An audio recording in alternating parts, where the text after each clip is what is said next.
मेरे कार्मिक साथीगण, जैसा कि ट्राइबल एम्प्लॉय फेडरेशन का गठन हुआ उससे पहले कई सारी भ्रांतियां थी कि ये संगठन क्यों बना और क्या उद्देश्य है। लोग हमसे बात कम करते थे और पहले हमारे उद्देश्य जानते थे। कई कठिनाइयों का सामना करने के बाद लगातार 7 वर्षों के इस मेहनत, आदिवासी परिवार रूपी मेहनत के बाद आज ये कारवा हुआ कि कर्मचारी में वैचारिक एकता की वजह से आज हम सब लोग यहाँ बैठ पाए। जो साथी नहीं आए पाए किसी कारणवश, वो भी हमारे साथ ही हैं। मैं ज़्यादा समय नहीं लेते हुए सीधे अपने पॉइंट पर आता हूँ कि आप सभी जानते हैं ये ट्राइबल एम्प्लॉय फेडरेशन का जो मूल उद्देश्य है, हमारा स्वाभिमान प्लस स्व अधिकार। अब स्व अधिकार जिस क्षेत्र में रह रहे हैं ये एक अनुसूचित क्षेत्र है और अनुसूचित क्षेत्र में रहने वाले लोगों के लिए वैचारिक एकता की जरूरत थी और वैचारिक एकता हो नहीं रही। और उस वैचारिक एकता को करने के लिए ट्राइबल एम्प्लॉय फेडरेशन के जो लोग हैं, जो कार्मिक हैं, वो पूरे समाज को एक करने के लिए निकले हैं। तो मैं एक छोटे से उदाहरण से अपनी बात शुरू करता हूँ। जैसे कि विद्यालयों में बच्चे उपस्थिति कम होती है, बच्चों की उपस्थिति कम होती है। तो एक बात ये भी ध्यान हो कि शिक्षकों की उपस्थिति भी कम होती है। शिक्षकों का ठहराव नहीं होगा तो बच्चों का भी ठहराव नहीं होगा। अब शिक्षकों का ठहराव क्यों नहीं होता है, ये मैं आज मेरी बात अगर कोई लाइव कर रहा है तो मैं सरकार को भी पहुंचाना चाहूंगा कि हमें आप पूरे सत्र भर में ट्रेनिंग के माध्यम से डिस्टर्ब करते हैं।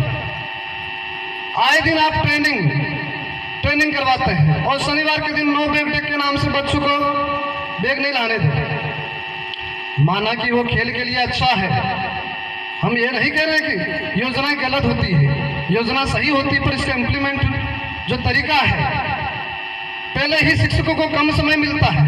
L1 और L2 के शिक्षकों को BLO बना दिया गया और सेकंड ग्रेड तक के या लेक्चरर तक के शिक्षकों को आप चुप्पी तोड़ा आंदोलन, ये चुप्पी तोड़ा मूवमेंट का लेकर नए प्रशिक्षण शुरू करा दिया।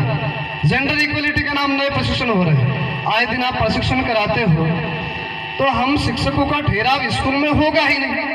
और जब स्कूलों का ठहराव ही नहीं होगा तो स्वाभाविक है कि स्टूडेंट का भी ठहराव नहीं होगा।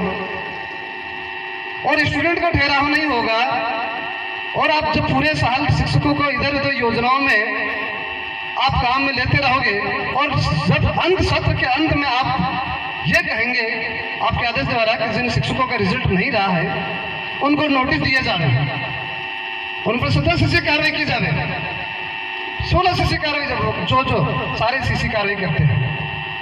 अब इन सीसी कार्रवाई से बेचारा टीचर तो यूं डरा हुआ रहता है। ये टीचर है, ये शिक्षा को लेकर निकला है, उसको शिक्षा को प्रचारित तो करने दो। आप शिक्षा को प्रचारित ही नहीं करने दे रहे हो, बच्चों और उसके बीच में कॉम्बिनेशन नहीं बैठने दे रहे हो। जुलाई का महीना था, शुरू में सब हमने आए मिले, अच्छा खासा कॉम्बिनेशन हो गया था सितंबर तक। लेकिन फिर शुरू हुआ प्रशिक्षण का दौर और प्रशिक्षण का दौर चलते ही बेचारा इधर बच्चों का भी मामला गड़बड़ हुआ, खेतीबाड़ी में काम शुरू हुआ और बच्चों ने भी देखा कि टीचर आने कम लग गए। और जब टीचर कम आने लग गए तो बच्चे भी कम आने लगे। इस तरह से रिजल्ट के इन प्रशिक्षणों के माध्यम से रिजल्ट पर भी असर पड़ रहा है। लेकिन कोई विरोध करने वाला नहीं है। जब चुप्पी तोड़ो प्रशिक्षण में हम भी गए तो जयपुर से सचिव आए, उनसे मैंने बात करी कि मैडम इस प्रशिक्षण को आप छुट्टियों में क्यों नहीं रख देते? तो मैडम बोले कि हम अजमेर में गए थे, वहां पर एक शिक्षक महोदय बोले, एक संगठन बोला कि छुट्टियों में अगर प्रशिक्षण रखोगे तो आपको अलग से क्या देना पड़ेगा, अलग से क्या देना पड़ेगा, भत्ता देना पड़ेगा। और इसलिए सरकार भी चाहती है अलग से भत्ता दे। और मैं तो यहाँ तक दिल खोल करके कहता हूँ, अगर मेरी आवाज सरकार तक जाती है तो मुझे तो भत्ता भी नहीं चाहिए, आप छुट्टियों में कराओ, लेकिन जब वर्किंग टाइम होता है स्टूडेंट का टाइम मत बिगाड़ो। स्टूडेंट के साथ में शिक्षकों का मिलने दो, वो मिलेंगे, जुड़ेंगे, पढ़ाएंगे, तभी तो वो सीखेंगे। आप उनको सीखने ही नहीं देना चाहते हो। और आप प्रशिक्षण के लिए जिस तरह से नई शिक्षा नीति आई है साथियों, नई शिक्षा नीति का उद्देश्य है कि आने वाले समय में पूरी तरह से डिजिटल एजुकेशन किया जाएगा। इसी का एक उदाहरण आपके सामने RKSMB ऐप के माध्यम से अभी 6 से 8 तक, तो पहले से लगा के 8 तक का जो मैटर है वो आपने टेस्ट दिए होंगे, उनको ऑनलाइन किया होगा। आने वाले भविष्य में सारा डिजिटल एजुकेशन होगा, लेकिन डिजिटल एजुकेशन लायक जो शिक्षा है आप सीधे ही नियम लागू कर रहे हो। पहले उस लायक उस स्टूडेंट को बनाओ तो सही, उसको बनाने ही नहीं दे रहे हो और सीधे ही से आकलन करोगे। बिना पढ़ाई किसका आकलन करेंगे आप? अभी देखेंगे आप, पिछले महीने इतने सारे स्थानांतरण हुए, हमारे अनुसूचित क्षेत्र से कई सारे लोग यहाँ से चले गए, पद सारे खाली हैं। आपने अखबारों में भी देखा होगा, हमारे प्रतापगढ़ जिले में बहुत सारे खाली पद थे, आपके डूंगरपुर में है, इसी तरह बांसवाड़ा में भी खाली है, इसी तरह उदयपुर में खाली है, सारे पद रिक्त हैं। तो अभी पढ़ा कौन रहा है? तो सरकार ने आनंद फानंद में विद्या संबल योजना लाए, और विद्या संबल योजना भी देखिए, अगर मेरी आवाज जाती है तो मुझे लगता है कि उनको विचार करना चाहिए। जो लोग ऐसे योजना बनाते हैं उनको इतना तो समझ में आना चाहिए कि संविदा भर्तियों में भी अनुसूचित क्षेत्र के लिए स्पेशल प्रोविजन होते हैं, उनमें भी जो आरक्षण का जो नियम है 45:5 जो रेशियो है वो रखना पड़ता है। और यहाँ तक कि 2012 की जो कार्मिक विभाग की जो अधिसूचना है, अधिसूचना तो ये भी कहती है कि अनुसूचित क्षेत्र में अनुसूचित जनजातियों के अलावा अन्य के लिए कोई प्रावधान नहीं है। अगर अन्य के लिए कोई प्रावधान करते हैं तो वो कानून का वोइड होगा, यानी कानून का उल्लंघन होगा। जब आप इतना सब समझते हैं, कार्मिक विभाग खुद ऐसे नोटिफिकेशन जारी करता है, तो फिर आपको ये समझना चाहिए कि ऐसी योजना लाते हैं तो आप उसमें आरक्षण जैसी खामियां क्यों रखते हैं? क्या ऐसा लगता है कि शायद आप जानबूझ के हमारा विरोध कर, ये कर्मचारी जैसा सामाजिक संगठन ने विरोध करें और भर्ती वापस रुक जाए और फिर ये संदेश चला जाए कि लोगों ने विरोध कर दिया इसलिए योजना बंद कर दी? हम तो चाह रहे थे कि योजना हो जाए, उसमें कुछ तो प्रावधान होने चाहिए था। आप अनुसूचित क्षेत्र में ये प्रावधान है, इसको दरकिनार कैसे कर सकते हो? अभी जो भर्ती हो रही थी उसमें परसेंटेज बेस्ड हो रहा था। हम सभी ने ज्ञापन भी दिए सरकार को, ज्ञापन में हमने स्पष्ट बताया है कि भाई परसेंटेज बेस्ड अगर अभी भर्तियां करते हैं तो यकीनन कुछ लोगों की जो डिग्रियां हैं बाहर से आई है, और शिक्षा का जो मापने का जो क्राइटेरिया है, हर विश्वविद्यालय की जो कॉपी जांचने का क्राइटेरिया है, या फिर हर शिक्षक का जांचने का जो क्राइटेरिया है, या फिर हर प्रोफेसर का जांचने का जो क्राइटेरिया है वो अलग अलग है। तो आप ये कैसे मान सकते हैं कि जो व्यक्ति सबसे ज्यादा परसेंटेज बनाए वही कैपेबल है या वही पात्र है?